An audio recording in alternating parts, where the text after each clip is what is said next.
I'm Ashton Addison from EventChain for InvestmentPitch Media and the Crypto Coin Show. And today on Blockchain Interviews, we have Eben Matthews, the co-founder of Macroverse. Eben, welcome to the show, and thank you for taking the time to be here today. Thanks so much, Ashton. I am excited to be here and talk to you. Likewise, I'm really excited to dive into the NFT initiatives and other initiatives that you have. Your team's really working on a bunch of different solutions for the blockchain space. I would love it if you could just kick it off for us with a high-level overview and the focus of Macroverse. Absolutely. So Makerverse is a company that we started about 2 years ago. We actually started as a next generation digital comics platform. And then we bumped into NFT world, like so much of the other people that have become excited about this space in January. I've had some exposure to kind of blockchain and a little bit of the kind of crypto art scene prior to that. But when we really started to understand what the potential and the implications of this technology for basically every industry, after a couple months of exploding heads, we decided this is the future of basically everything, and we need to be a part of it. And we've, I wouldn't say pivoted, but we've certainly shifted focus. So we're very excited about kind of taking blockchain and NFTs and all the things that can enable us to do and applying it to comics, to storytelling, to entertainment, and much, much, much, much more. So that's where Macroverse is now focused. Definitely. And I've seen a bunch of other platforms that are, they were focused on something sort of niche. And I think comics is really niche, and I want to touch on that. And then once you realize the potential of NFTs as it exploded throughout the last 12, 16 months, all of a sudden you realize, hey, this is actually something that is super unique, which is a total added value for NFTs. And I'm curious, on the comics side, can you talk a little bit about the background and how you were working with comics? Is your team experienced in that, or where did that inspiration come from? Yeah, so super, super experienced and very personal for me. So, I learned to read from comics when I was a little kid. I've been collecting comics my entire life. I thought I was going to be a professional comics artist. So that was my kind of initial career track. So I did go to art school for illustration and came out and ended up doing a bunch of other stuff in the creative media world. But comics have always been near and dear to my heart. And we produced a Boondock Saints graphic novel in the kind of traditional print side of the comics industry. And we came out of that really feeling like there was an opportunity to reinvent comics for the next generation, for digital. And so that's where we started Macroverse from, was kind of looking at what was the place in the market and the comics world that we could really make an impact, empower creators, help people tell stories, including ourselves. We're also storytellers. And so we built the first version of the platform with that in mind. And at this point, we've got over 100 creators that we're working with. We've launched over 45 series over the past year. We're closing in on about 1,000 episodes of content, either already released or in production. And this new element of NFTs and all the things that it enables just takes something that's been inherent to comics from day one, certainly an inherent part of my experience, which is the collectability component of it, and now allows us to bring that to digital comics. And to me, that is super exciting. It is very exciting, and I'm excited to dive into some of those comics as well. And combining it with NFTs, providing a unique solution. There are a lot of NFT marketplaces that are already live, and I haven't seen a lot to do with comics. But was there a friction or a gap in the market that you saw? Was it really the type of content, whether it be comics and these other niches that you have, or another friction that you're really trying to position yourself to have that competitive advantage, like in the NFT space overall?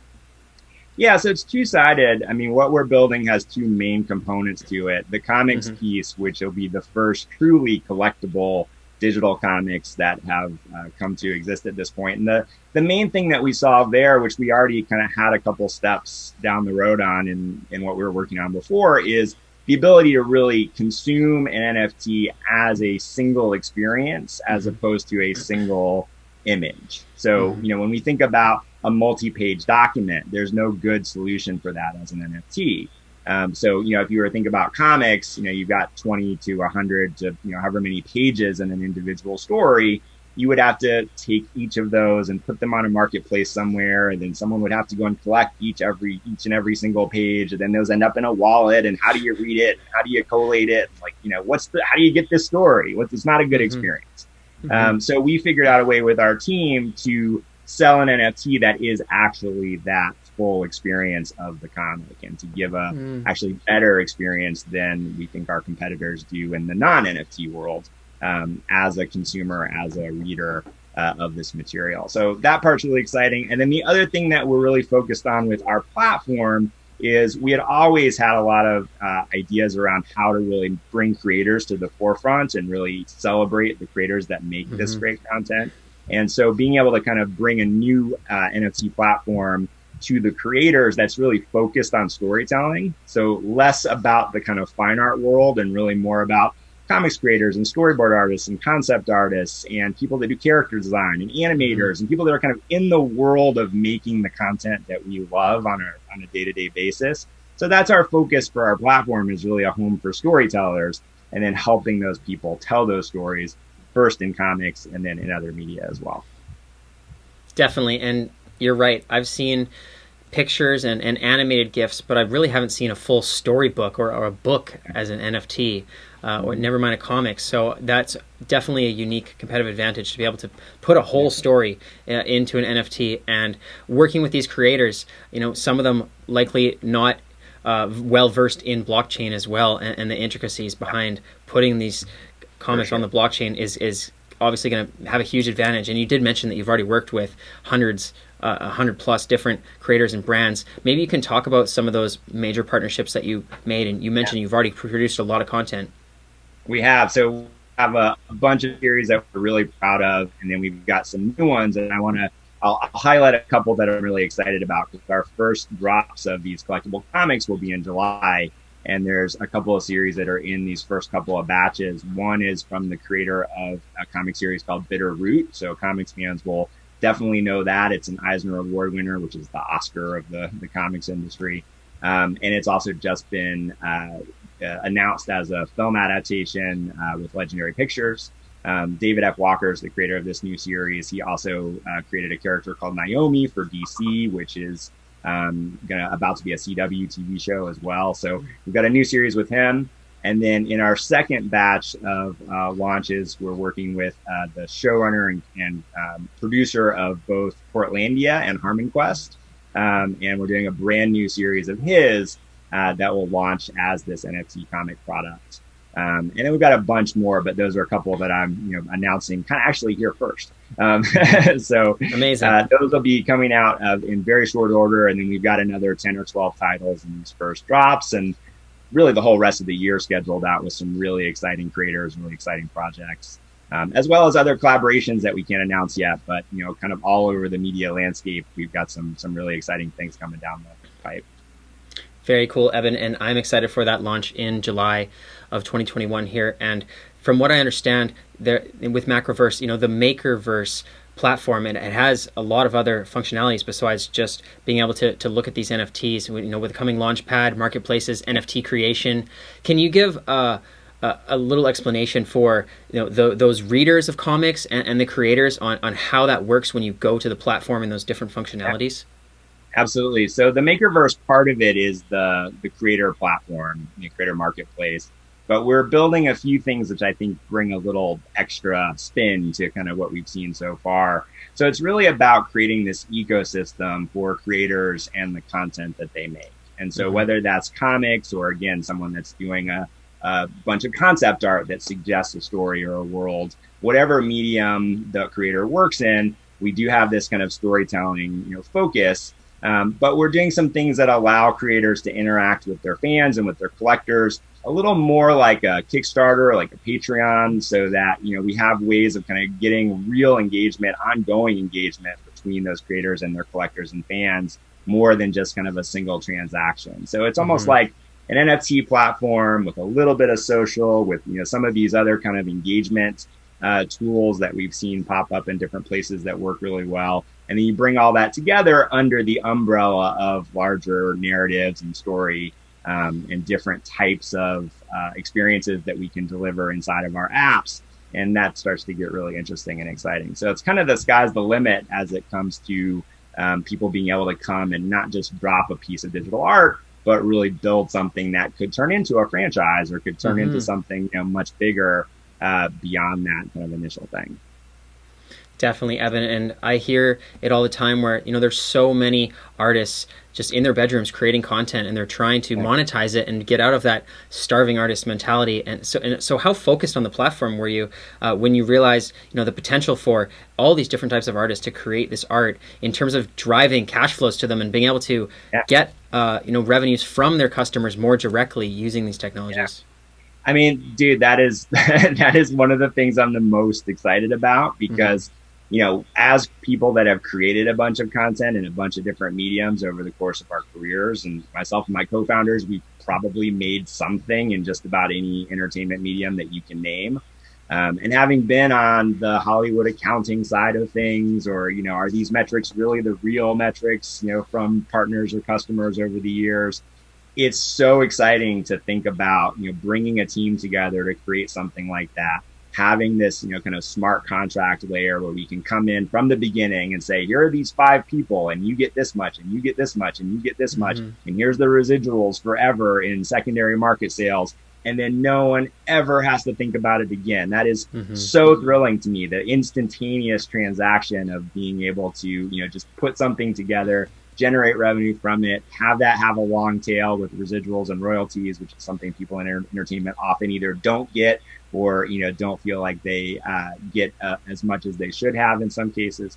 So having that just all set up to begin with is super exciting. And I think it just gives a whole new layer to people's ability to make something together or by themselves and then really reap the rewards of that forever. Super cool. Definitely. Smart contracts are a beautiful thing, and I'm really excited to see that play out into fruition. And that sort of leads me to asking about the Macroverse token and the ecosystem. I know that there is a cryptocurrency as well involved in the platform. Can you talk about the Macroverse token, how that works with the creators and the users, and does it create a sustainable ecosystem for all the participants? Yeah, we're very excited about the token. And spoiler alert, we haven't mentioned the token anywhere before today. So we're excited to have that exclusive reveal here as well. The token does a couple of things which we think are really cool. One is it does function as an in-app currency. So it is something that you can actually use to purchase within our own ecosystem. But the other thing that I think is the most exciting is that we really feel strongly that the main purpose of the token is to reward the community for their participation in the economy of the entire platform. And that's one of the concepts in crypto and, kind of DeFi that I just have fallen in love with, which is that the people that create the most value reap the most rewards. And so being able to reward our creators and our collectors and our fans, both in the short term in their participation in the ecosystem, but also in a way that I've come to think of it over time that, the people that really provide the most value and that reap those rewards essentially become our partners. They kind of become, shareholders in the growth of the company, and they really get incentivized to see us succeed in a, grander and grander way. So I think it's a very cool way to kind of bring something to the platform and to the community where you really feel like you have a piece of this thing that you're participating in. My co-founder, I kind of love this. And my co-founder, coined this phrase. He said, we currently in social media kind of live in this attention economy where it's trading our attention for, something that maybe we're getting from social media. And what this allows us to do is kind of shift our focus to a participation economy where you really are rewarding people for their activity as opposed to just, give me some time and, here, scroll. So I think there's a lot of exciting things that we've got planned for the token and how it works on the platform, all the different things you can do with it. But fundamentally, that concept of reward in exchange for participation and having that grow over time for everyone involved, I think is incredibly meaningful for everyone that participates, for everyone that gets involved. I agree, Eben. Participation is key. And for the viewers that are looking to get into participating when the platform launches, maybe you can give a snapshot of, the launch is upcoming soon. What are the next steps when that launch happens, and how can people get involved at that point? Yeah, so our website is Makerverse.com. And there are 2 things you can do on the website right now. One is to register as a creator for early access to the platform. And then the other is to register interest as a collector or a fan. And there'll be a couple of incentives for people that take advantage of that. So for creators who register their interest, we'll start to onboard people at some point this month in June. For collectors and fans, you'll get early access to some of the very first drops and maybe a couple other rewards and bonuses for kind of being first through the door. And then from there, we launch in July with our first set of comic projects. And then basically every week, we've got something cool planned as additional material that comes from there. So we've got a full roadmap for the rest of the year. We've got an incredible batch of content with an incredible group of creators and a lot more features that will be rolling out on the platform. So it's a great time to kind of go for a fun ride starting very, very soon. Very, very exciting, Eben. Thank you for those details, and I will leave the Makerverse links in the description box below. I'm really excited for the launch in July. All the best with that. I will be watching as well, and let's follow up in the near future. Absolutely. Ashton, thank you so much. Appreciate it.